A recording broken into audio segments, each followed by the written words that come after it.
Le message d'aujourd'hui s'intitule « Tout n'est que grâce ». Tout n'est que grâce. Et on va lire un texte qui se trouve dans l'évangile de Luc au chapitre 7 et versets 1 à 10. Ça va être affiché en arrière de moi et j'ai choisi la Bible du Sommeur comme version. Après avoir dit au peuple tout ce qu'il avait à lui dire, Jésus se rendit à Capernaum, qui était un petit peu le QG du ministère de Jésus. Un officier romain avait un esclave malade qui était sur le point de mourir. Or, son maître tenait beaucoup à lui.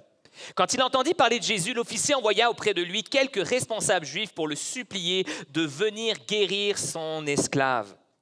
Ils vinrent trouver Jésus et le prièrent instamment. « Cet homme, disait-il, mérite vraiment que tu lui accordes cette faveur. En effet, il aime notre peuple. Il a même fait bâtir une synagogue à ses frères. » Répétez avec moi, « à ses frères. » Jésus partit avec eux. Il n'était plus qu'à une faible distance de la maison quand l'officier envoya des amis pour lui dire « Seigneur, ne te donne pas tant de peine, car je ne remplis pas les conditions pour te recevoir dans ma maison. C'est la raison pour laquelle je n'ai pas osé venir en personne te trouver. Mais dis un mot, juste un mot, et mon serviteur sera guéri. Car moi-même, je suis un officier subalterne, mais j'ai des soldats sous mes ordres. Et quand je dis à l'un « va », il va. Quand je dis à l'autre « viens », il vient. Quand je dis à mon esclave « fais ceci », il le fait. En entendant ces paroles, Jésus fut rempli d'admiration pour cet officier. Il se tourna vers la foule qui le suivait et dit « Je vous l'assure, nulle part en Israël je n'ai trouvé une telle foi. » Les envoyés de l'officier s'en retournèrent alors à la maison où ils trouvèrent l'esclave en bonne santé. Et tout le monde dit avec moi « Amen, Amen, Amen ». Encore aujourd'hui, on ne connaît pas véritablement l'identité de cet officier romain. La version Louis II parle d'un centenier, celle de King James d'un centurion. Donc c'était un homme en charge d'une garnison d'environ 100 soldats romains. On ne sait pas non plus clairement comment celui-ci a entendu parler de Jésus et particulièrement de son ministère de guérison. Mais il n'est pas difficile de s'imaginer que le centurion devait être bien informé au sujet des personnes potentielles pour créer de l'agitation. Et malgré lui, Jésus commençait à être connu, perçu comme quelqu'un qui agitait les foules. De ce fait, j'ai aucun mal à imaginer qu'à un moment donné, le prénom de Jésus-Christ de Nazareth est arrivé aux oreilles du centurion qui était mandaté par Rome au maintien de l'ordre et de la discipline dans cette région du monde qui était gouvernée par l'Empire. Ceci étant dit, voici ce qu'on sait sur cet homme.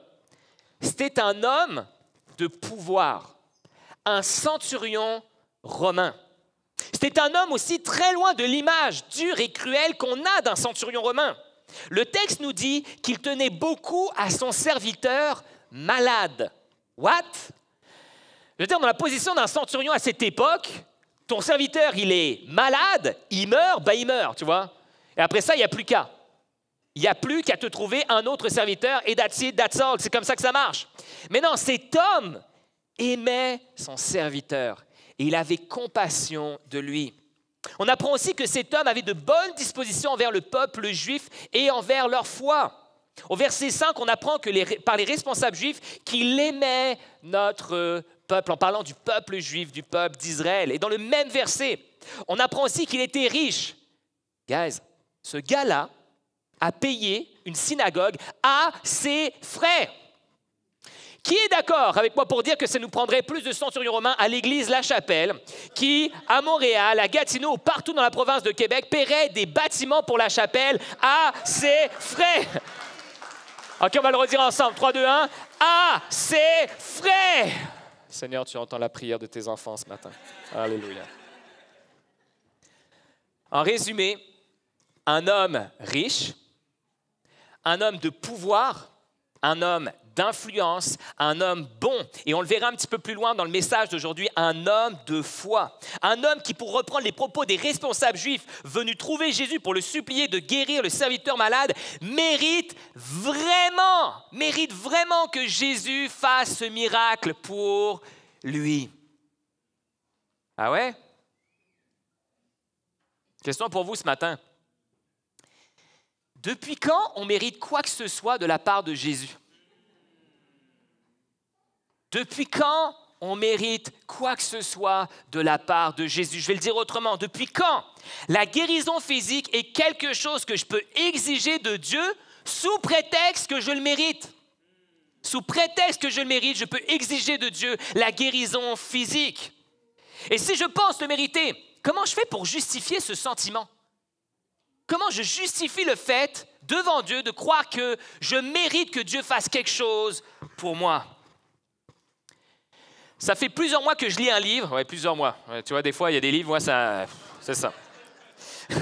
Non, mais je veux dire, la vérité, c'est que le problème, c'est que pour les messages, je dois lire tout un tas d'autres livres, et ce qui fait qu'il y a des livres que je veux lire, que ça prend des mois à les lire. Bon, bref. Ça fait plusieurs mois, donc, que je lis un livre qui est intitulé Gen Z Unfiltered de Tim Elmore et Andrew McPeak. Je travaille mon accent anglais, s'il vous plaît, de la grâce. Un livre plus spécifiquement sur la génération Z, donc la génération des enfants et des jeunes qui sont nés entre 2001 et 2018. Bon, alors, c'est très important de comprendre que ces chiffres-là sont arbitraires parce qu'ils dépendent de l'interprétation du chercheur dans son étude des différentes données sur les générations. Mais c'est souvent la même période, donc 2001 à 2018. Et l'un des chapitres de ce livre traite du sentiment d'entitlement de la génération Z. L'entitlement étant le sentiment d'avoir le droit à quelque chose. Le sentiment de mériter quelque chose. Et l'un des chapitres de ce livre, donc, dans ce chapitre-là en particulier, les deux auteurs mentionnent un article du New York Times intitulé « Les enfants trophées vont au travail ». Le titre, déjà, s'emballe. Écrit par Ron Alsop, qui rapporte qu'une entreprise new-yorkaise a rencontré un groupe de jeunes diplômés et que dans les dernières années, justement, de jeunes diplômés, pour leur parler de leur carrière. Et au cours de la conversation, l'employeur potentiel va leur poser une question. Il va leur dire ceci. Quel est le mot le plus utilisé par les responsables des ressources humaines pour décrire votre génération, pour décrire votre état d'esprit? Et ça commence par un « E ». Savez-vous quel est ce mot? Et les jeunes de 20 ans ont commencé à réfléchir à haute voix. Certains ont dit « entrepreneur », d'autres ont dit « énergique », d'autres ont dit « excité ». D'autres ont dit amusant en anglais c'est entertaining, donc divertissant, donc bref, c'est ça le mot en anglais. Mais aucun d'entre eux n'a trouvé le mot qui est untitled. Avec le recul sur ce livre, et particulièrement ce chapitre-là, je me suis dit, OK, c'est vrai, c'est vrai. C'est une bonne façon, c'est un trait, disons, manifeste de la génération Z. Mais la vérité, c'est que ce sont nos enfants. C'est ça la vérité, c'est que ce sont nos enfants.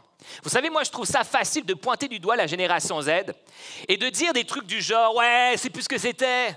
Il y a des claques qui se perdent. » Ça, c'est plus un truc qu'on fait en France, mais en France, tu ne peux plus le dire maintenant. Tu sais, des claques qui se perdent, non, c'est moins bien vu. Bref, ou encore du genre « Hey, ils foutent rien, ils sont toujours sur leurs écrans, ils attendent que tout leur tombe tout cuit dans le bec. » Question. Ils viennent d'où ces jeunes? Qui est responsable de leur éducation? Est-il possible, je sais que c'est complètement fou de penser à ça, mais est-il possible qu'en réalité, ils soient simplement un prolongement de nous-mêmes? Est-ce que c'est possible qu'ils soient un prolongement de nous-mêmes? C'est vrai. La génération Z est une génération qui, à bien des égards, pense mériter des privilèges ou des faveurs pour un rien.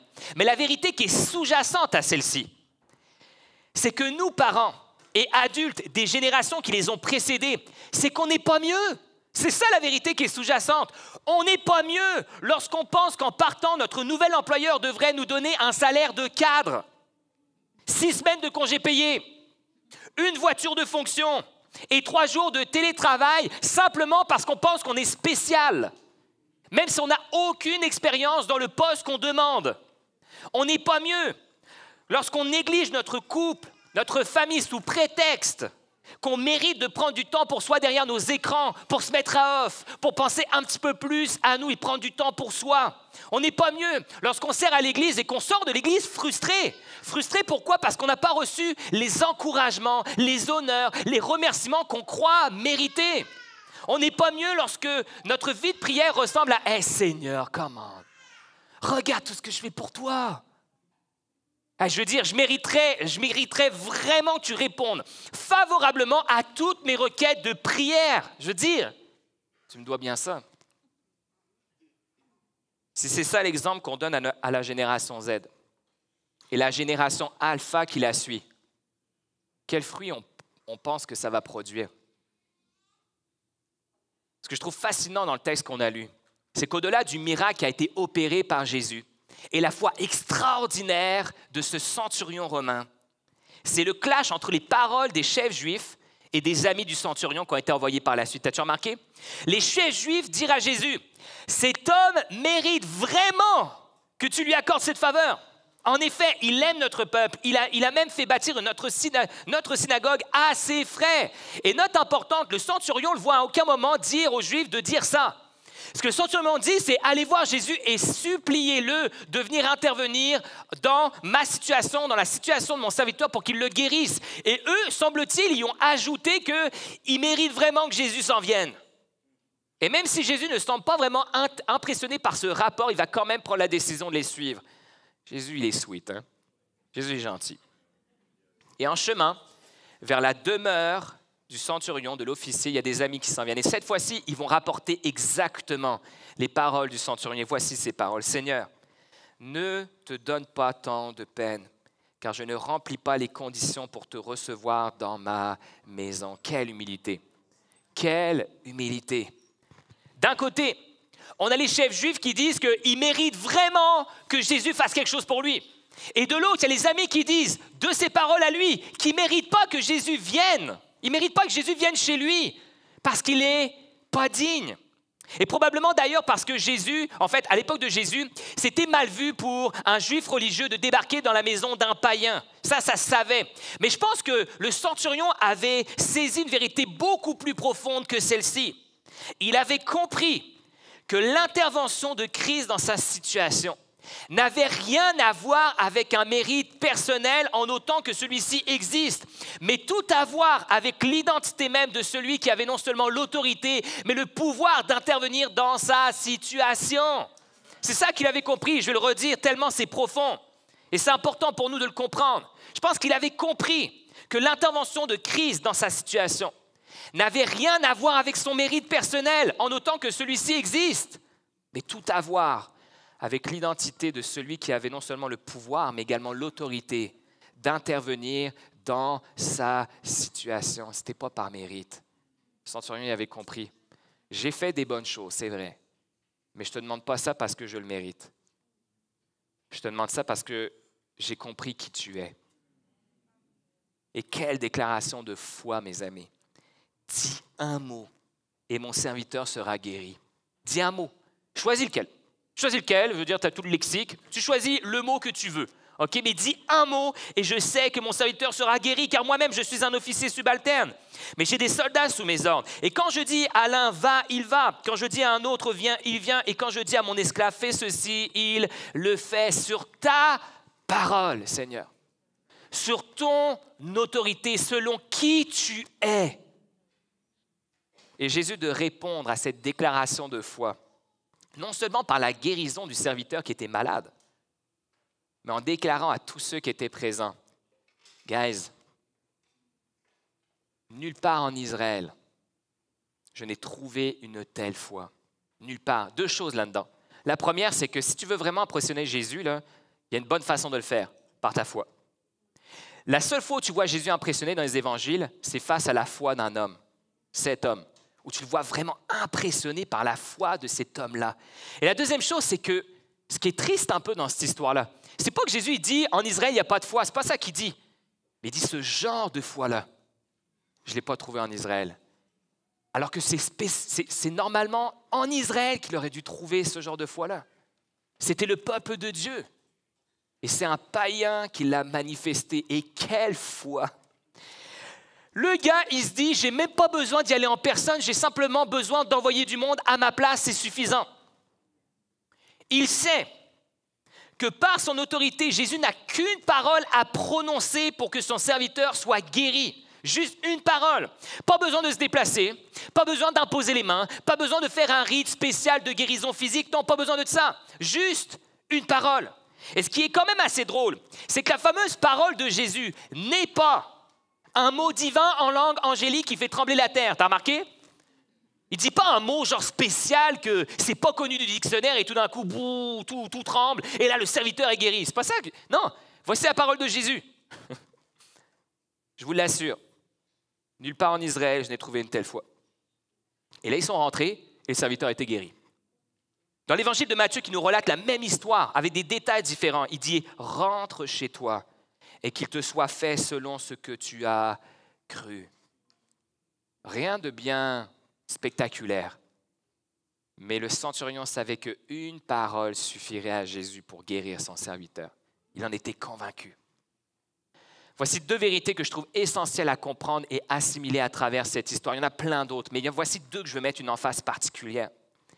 La première, c'est que peu importe tes accomplissements, tes bonnes actions, tous les efforts que tu déploies pour essayer de te prouver à toi-même et prouver aux autres que tu es une bonne personne.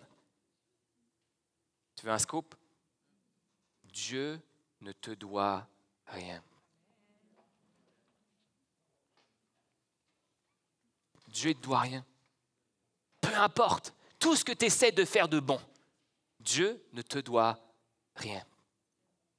Dieu ne te doit rien. Et by the way, ça c'est une des bases de l'Évangile. Nous ne méritions pas sa grâce, particulièrement celle d'être sauvés de la mort et du péché. Pourtant, Jésus a offert sa vie pour nous. Je ne méritais pas sa grâce. Il ne me devait rien et pourtant, il l'a fait de sa propre volonté. Mais la seconde vérité, c'est que si moi, je ne dois rien à Dieu, si on lui doit rien, si lui ne nous doit rien, ouais, c'est mieux ça. Si lui ne nous doit rien, la vérité, c'est que nous, on lui doit tout. C'est ça l'autre vérité. Dieu ne nous doit rien, mais moi, par exemple, je lui dois tout. C'est de réaliser que dans ta vie, toutes les choses bonnes qui t'arrivent, tout n'est que grâce. Il faut que tu comprennes que tout n'est que grâce. Et tu vois, c'est important de le comprendre. Ce n'est pas parce que tu comprends que tout n'est que grâce dans ta vie que ça doit te déresponsabiliser d'obéir à Dieu ou de marcher dans sa vérité. Non, ça ne te déresponsabilise pas du tout. Mais tu réalises que toutes les bonnes choses dans ta vie, tout ce qui t'arrive de bon, tout n'est que grâce. Je ne mérite pas tout ce que Dieu m'a donné. Puis je ne mérite pas tout ce que Dieu continue à me donner encore. Les choses que je suis conscient, mais également les choses que je ne suis pas conscient. Je ne mérite pas son salut. Et je ne mérite pas non plus son action miraculeuse dans ma vie. Et j'ai trouvé une citation tellement importante aussi à comprendre, à saisir dans le livre dont je vous ai parlé tantôt. Et Tim Elmore et Andrew McPeak disent ceci par rapport au sentiment d'avoir le droit à quelque chose, de mériter quelque chose. Ils nous disent, nous ne devrions pas être surpris de constater qu'à mesure que notre sentiment d'avoir le droit à quelque chose augmente, notre bonheur diminue. En fait, plus je pense avoir le droit à quelque chose, plus j'invite la misère dans ma vie. Car il arrive fréquemment que la vie ne nous donne pas tout ce que nous pensons mériter. La vérité, c'est que nous ne connaîtrons pas tous les droits que nous voulons, tous les privilèges que nous voulons ou toutes les amitiés que nous voulons. On dit que les personnes les plus heureuses ne sont pas celles qui ont le plus, mais celles qui ont le moins besoin. Et je vais même nuancer la fin de cette situation-là en disant ceci. En réalité, les personnes les plus heureuses sont celles qui ont le plus besoin de Jésus, sont celles qui dépendent le plus de lui. C'est ça la vérité. Aujourd'hui, le message, je ne le voulais pas trop long. C'est les deux vérités sur lesquelles je voulais vraiment mettre un accent particulier parce que j'aimerais vous raconter un témoignage ce matin. Un témoignage qui, normalement, ne devrait pas prendre trop de temps, mais je voulais lui laisser la place pour être sûr de pouvoir vous le communiquer comme il faut. Et ce témoignage-là, c'est une histoire personnelle, c'est une histoire familiale, c'est l'histoire de ma grand-mère et avec elle, l'histoire de toute notre famille. Vous allez comprendre pourquoi.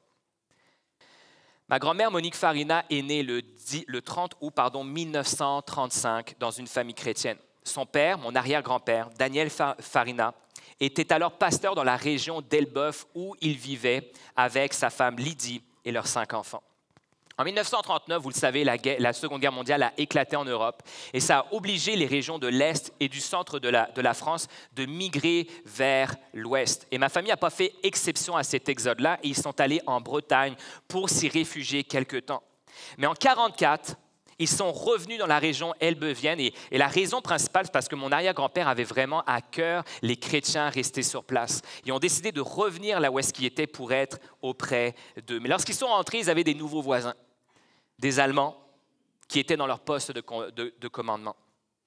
Suite au débarquement des forces alliées le 6 juin 1944, des bombardements ont commencé à avoir lieu de plus en plus fréquemment dans la région d'Elbeuf. Et à cette période, d'ailleurs, c'était assez courant que ma famille allait se réfugier dans l'abri durant la nuit. Donc, ils passaient la nuit entière dans l'abri anti-bombe pour être sûr justement de pouvoir survivre. Et c'était un abri qu'un membre de l'Église leur avait fait dans le jardin.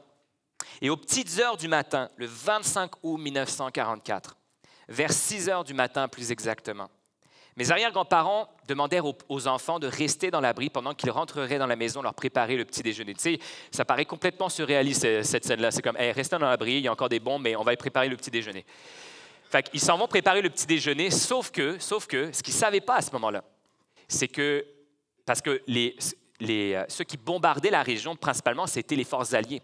Et les Américains avaient pensé avoir repéré un char tout près de la maison, alors qu'en réalité, c'était simplement un rouleau compresseur. Mais ils ne le savaient pas à ce moment-là. Et tout d'un coup, une bombe a éclaté dans le jardin tout près de l'abri où se trouvaient les enfants. Et mon arrière-grand-père a attendu que la poussière retombe, parce que là, c'était le carnage, la fumée, les flammes. Il a attendu que la poussière retombe, il s'est précipité vers l'abri. Et au moment où il est rentré, il dit « Comment ça va, les enfants? Ça va bien ?» Et ma grand-mère, qui aurait 9 ans, 5 jours plus tard, a réalisé que son bras avait été tranché.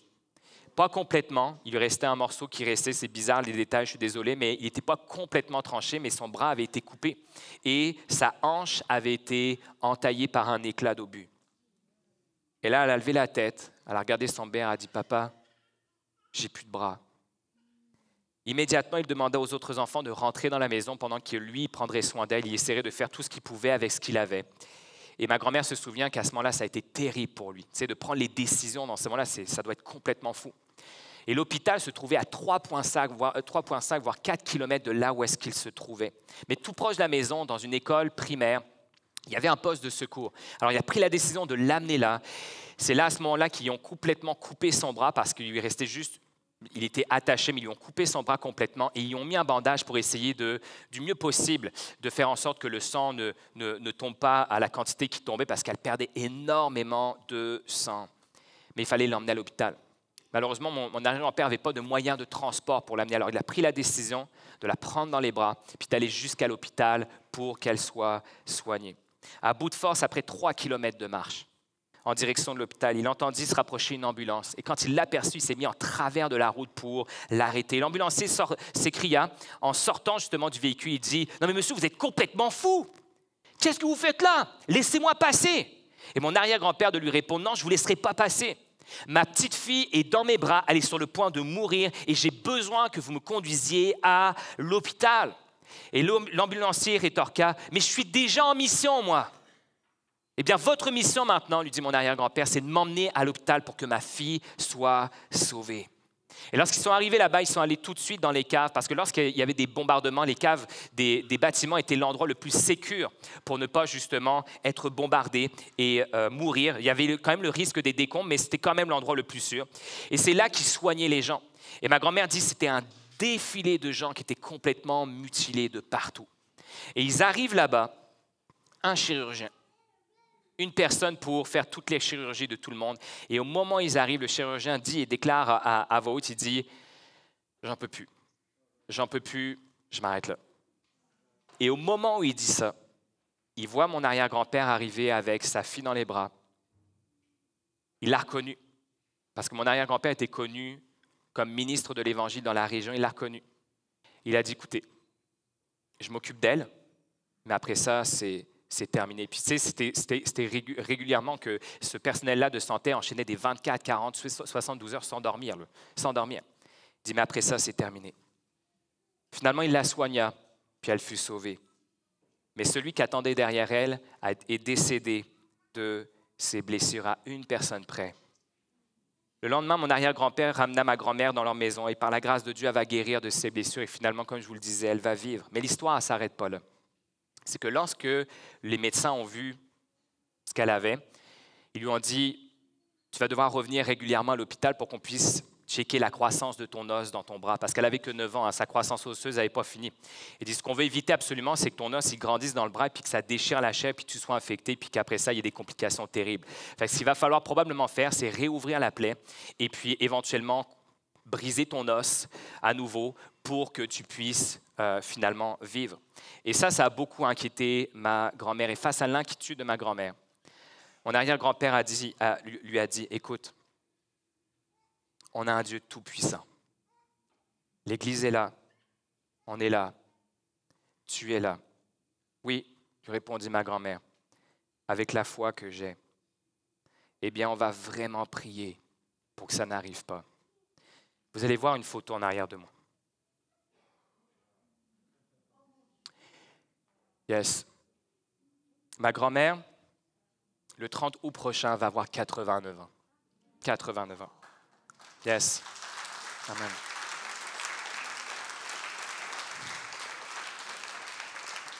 Mais ce qui est le plus fou dans cette histoire, c'est qu'elle n'a jamais eu besoin de réouvrir son bras. Jamais. Puis Dieu lui a accordé la grâce. Dieu lui a accordé la grâce, la force et le courage d'élever 3 enfants avec un seul bras. Puis non seulement ça, mais elle a pu connaître ses petits-enfants, dont je fais partie. Et elle a pu connaître aussi ses arrière-petits-enfants depuis 6 ans. Yes.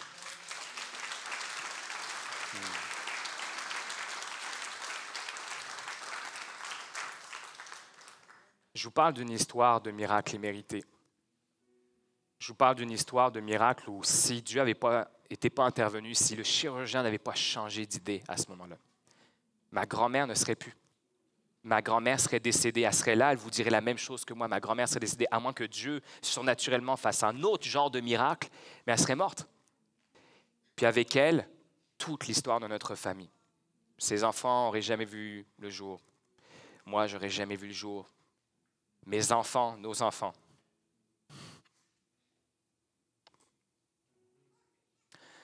Nos enfants, ils n'auraient jamais vu le jour.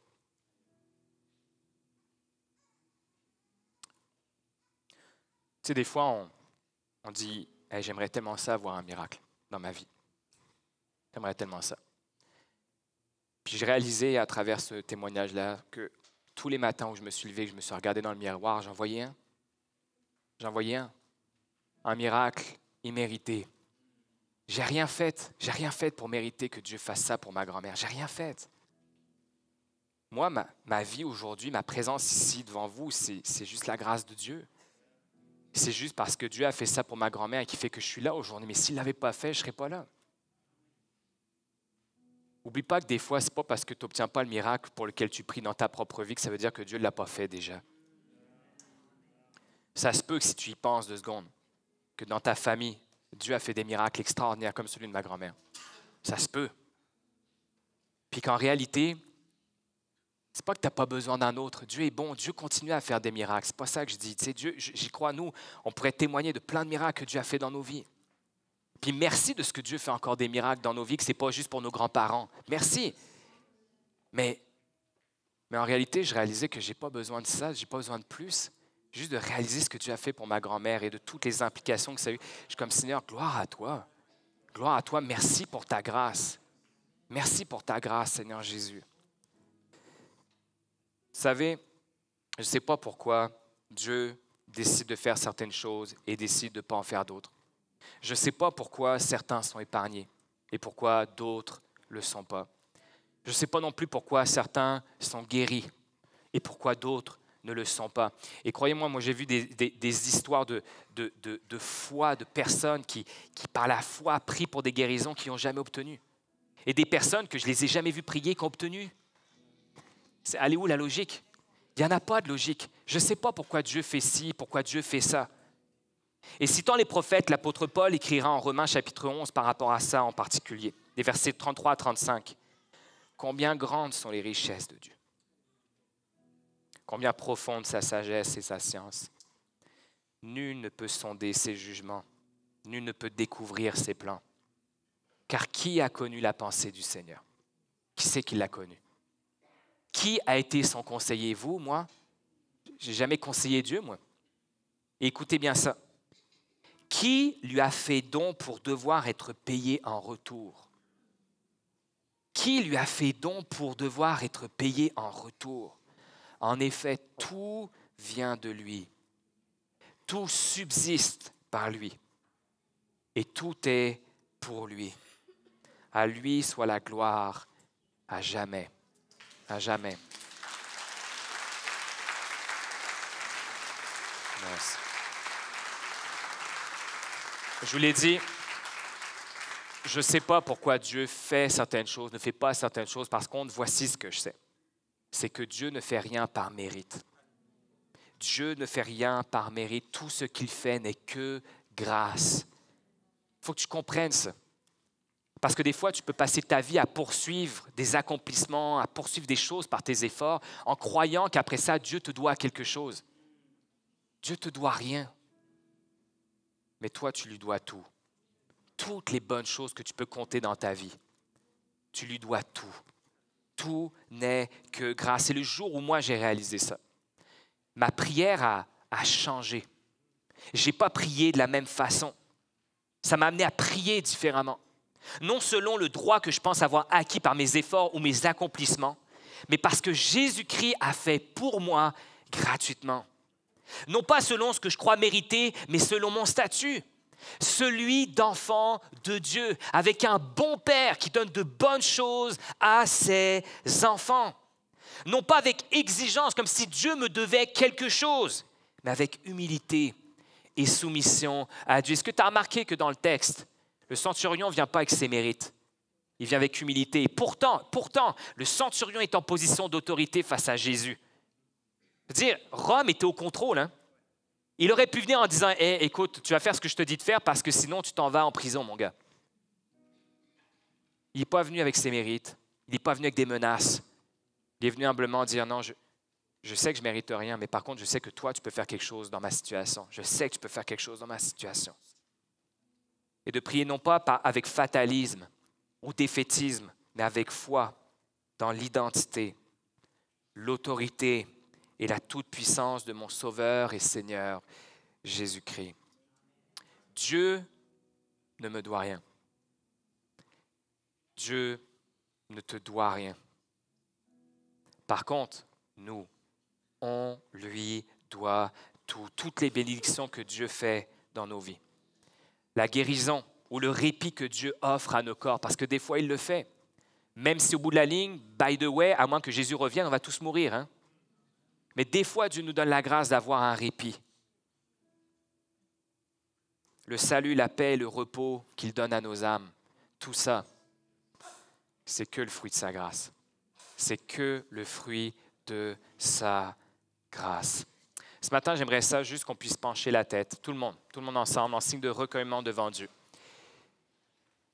Puis j'aimerais prier pour deux catégories de personnes ce matin. Puis j'aimerais vraiment qu'on puisse rester dans cette attitude-là de recueillement, de juste baisser la tête, fermer les yeux. J'aimerais commencer par prier pour toi qui as déjà reçu la grâce du salut dans ta vie. Je prie que la compréhension de sa grâce aujourd'hui s'enracine davantage en toi. Je prie que tu réalises ce matin plus que jamais que ta vie n'est que grâce, que ta vie, elle n'est pas pour toi, que ta vie, elle est pour lui. Mais je veux aussi prier pour tous ceux et celles qui ont peut-être jamais reçu la grâce du salut dans leur vie. J'aimerais juste rapporter les paroles de saint Paul en Galates qui dit « Nous avons compris qu'on est déclaré juste devant Dieu, non pas parce qu'on accomplit les œuvres que commande la loi, mais uniquement par la foi en Jésus-Christ. » J'aimerais te dire ce matin que si tu places ta foi en Jésus-Christ, il est capable de tout changer en toi. Il est capable de te changer toi, de changer aussi les circonstances autour de toi. Et puis peut-être que ce matin, tu ne comprends pas tout ce qui se passe. Tu ne comprends pas ce qui se passe, tu ne comprends pas non plus tout ce que moi je dis, mais il y a quelque chose en toi qui résonne. Il y a quelque chose en toi qui résonne, il y a quelque chose en toi qui a le goût de répondre à ce message. Eh bien, j'aimerais te dire ce matin que ce quelque chose, c'est ton âme. C'est ton âme qui soupire après Dieu. Et si c'est ton cas ce matin, j'aimerais prier pour toi. J'aimerais prier pour que Jésus vienne et entre dans ta vie. J'aimerais prier pour que tu puisses faire partie de sa famille. Alors que tous les yeux sont fermés ce matin, que les têtes sont penchées, si tu n'as jamais eu l'occasion de donner ta vie à Jésus, j'aimerais te donner cette opportunité ce matin de recevoir la grâce du salut pour ton âme. Alors si c'est ton cas, la seule chose que je vais te demander, c'est de lever ta main alors que tous les yeux sont fermés. Là où est-ce que tu es, lève ta main. Puis je vais prier pour toi. Je vais prier pour que tu reçoives cette grâce du salut qui est probablement le plus grand de tous les miracles que Dieu peut opérer dans nos vies. Yeah, je vois des mains levées. Continue à garder ta main levée. Les autres, je vous donne l'occasion. Manque pas cette occasion-là de lever ta main devant Dieu. Manque pas cette occasion-là. Yeah, je vois vos mains qui se lèvent. Vous pouvez bosser la main. Je vais prier pour vous. Seigneur Jésus, tu vois toutes les personnes qui ont levé leurs mains ce matin. Merci pour le courage que tu leur as donné de le faire. Et sinon, je crois que derrière ce courage-là, il y a un désir profond de te rencontrer, de découvrir réellement qui tu es, de ne pas juste entendre parler de toi, mais de te sentir opérer en eux, de sentir ta présence. Et Seigneur Jésus, je prie que tu le fasses, Seigneur, alors que je prie qu'ils puissent sentir, Jésus, qu'à partir de maintenant, ils ne sont plus jamais seuls, que tu seras toujours avec eux, que non seulement tu les aimes d'un amour extravagant, que tu leur as offert, Seigneur, cette grâce gratuite qu'ils ont simplement à recevoir, juste à tendre les mains et dire juste merci, Seigneur, pour ce que tu me donnes, merci pour ta grâce. Et je prie qu'à partir d'aujourd'hui, Seigneur, ils puissent goûter à une vie nouvelle, complètement transformée, Seigneur, par l'action de ton esprit en eux. Merci Jésus parce que tu sauves encore aujourd'hui en 2024, Seigneur. Ce n'est pas quelque chose que tu as fait juste il y a 2000 ans de cela, Seigneur, tu continues à le faire. Et merci parce que chacun de nous, Seigneur, un jour, ta grâce nous a trouvés. Aide-nous, Seigneur, à réaliser ce matin encore une fois que tout n'est que grâce. C'est en ton nom que je te prie et avec moi toute la chapelle. Amen.